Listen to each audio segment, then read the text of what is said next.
नमस्कार मित्रों। हरैया ब्लॉक प्रमुख के विश्वास प्रस्ताव के बारे में जो बहुत सारी न्यूज़ चली, उसके बारे में हम जान रहे हैं कि 30 तारीख को यानी कल माननीय उच्चतम न्यायालय में उसकी सुनवाई होनी है। अविश्वास प्रस्ताव पर जो मतदान होना था वो डीएम साहब ने करवा दिया है। उसकी रिपोर्ट जो है डीएम साहब ने सुप्रीम कोर्ट को भेज भी दिया होगा, ऐसे हम उम्मीद करते हैं। एक्चुअल में पूरा मामला क्या रहा है, आप सभी लोग इस संक्षिप्त और छोटे से वीडियो के माध्यम से समझ सकते हैं। तो मैं आप लोगों को हर चीज बताते चलता हूं कि एक्चुअल में हुआ क्या था।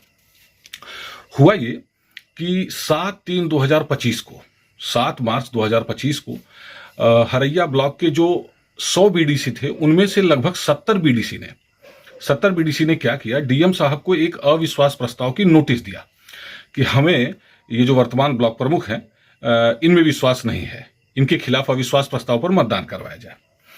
हुआ क्या, ये 7 मार्च की बात है। 5 दिन बाद 12 मार्च 2025 को ब्लॉक प्रमुख की ओर से 69 बीडीसी ने जाकर डीएम साहब को नोटराइज्ड शपथ पत्र दिया कि हमें ब्लॉक प्रमुख साहब पर पूरा भरोसा है, हमने किसी अविश्वास प्रस्ताव पर दस्तखत नहीं बनाया है। अब यहां कंट्राडिक्शन हो गया। 7 तारीख को 70 लोगों ने दिया कि हमें विश्वास नहीं है और 12 तारीख को 69 लोगों ने दिया कि नहीं हमें विश्वास है। तो डीएम साहब ने क्या किया कि ये जांच करने के लिए जो वर्तमान सीडीओ महोदय हैं उनको दे दिया कि इस पर आप जांच करिए। सीडीओ महोदय ने उसको डीपीआरओ साहब को दे दिया। बहरहाल इस पर कोई जांच रिपोर्ट सीडीओ या डीपीआरओ के द्वारा नहीं दी गई। अंततः 20/3/2025 को डीएम साहब ने ये डिसाइड किया कि चूंकि ऐसा लग रहा है कि ये जो नोटिस है उसमें जो दस्तखत लोगों की बनवाई गई है वो सही नहीं है और अविश्वास प्रस्ताव के लिए जो मिनिमम 50 सदस्य होने चाहिए वो संख्या पूरी नहीं हो रही है, इसलिए उन्होंने डिसाइड किया कि ये अविश्वास प्रस्ताव पर मतदान नहीं करवाया जाएगा। तो डीएम साहब ने 20 मार्च 2025 को डिसाइड किया।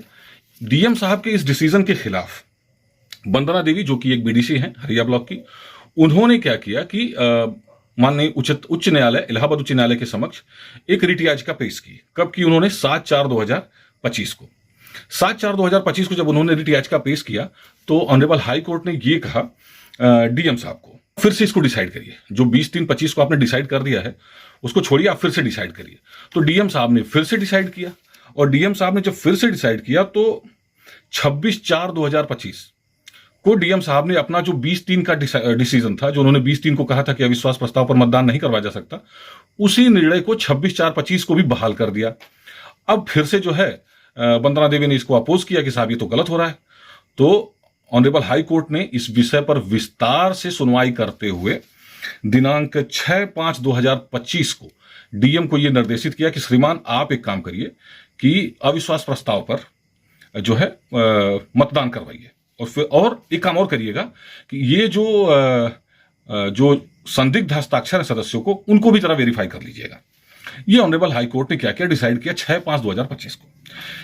ऑनरेबल हाई कोर्ट के इस निर्णय के खिलाफ जो हरैया ब्लॉक के वर्तमान ब्लॉक प्रमुख हैं संदीप पटेल जी, ये माननीय उच्चतम न्यायालय के समक्ष इन्होंने स्पेशल लीव पिटीशन होती है वो इन्होंने अप्लाई किया। और जब वो इन्होंने अप्लाई किया तो डीएम साहब को ऑनरेबल सुप्रीम कोर्ट ने 17 सितंबर 2025 को ये निर्देशित किया कि आप भैया एक काम करिए कि जल्द से जल्द ये जो सदस्यों की अविश्वास प्रस्ताव की बैठक है वो करवाइए और मतदान करवाइए।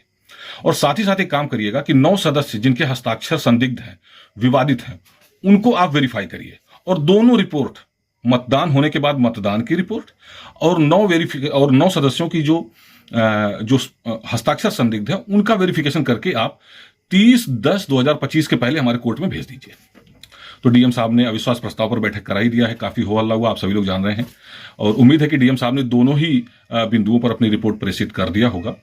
बहरहाल मैं इस बिंदु पर यह कहना चाहूंगा कि माननीय उच्चतम न्यायालय जो भी निर्णय देगी वो सर्वोच्च है, सभी को उसको मानना पड़ेगा। लेकिन मैं इसमें यह कहना चाहूंगा कि जो ऑनरेबल हाई कोर्ट ने 6/5/2025 को डिसाइड किया था, जो निर्णय दिया था, उसको मैं उसका एक बिंदु जरा आप लोगों को बताना चाहूंगा कि माननीय इलाहाबाद हाई कोर्ट ने 6/5/2025 का जो जजमेंट दिया था, अपने जजमेंट में 11 बार इलेक्टेड मेंबर्स ऑफ क्षेत्र पंचायत, 11 बार इस बात का जिक्र किया है कि इलेक्टेड मेंबर्स ऑफ क्षेत्र पंचायत। आप मेरी बात को समझ पा रहे होंगे कि काफी लोग इस विषय पर विवाद कर रहे थे कि उपस्थित का 2/3 या जो है चुने हुए सदस्यों का 2/3 होना चाहिए।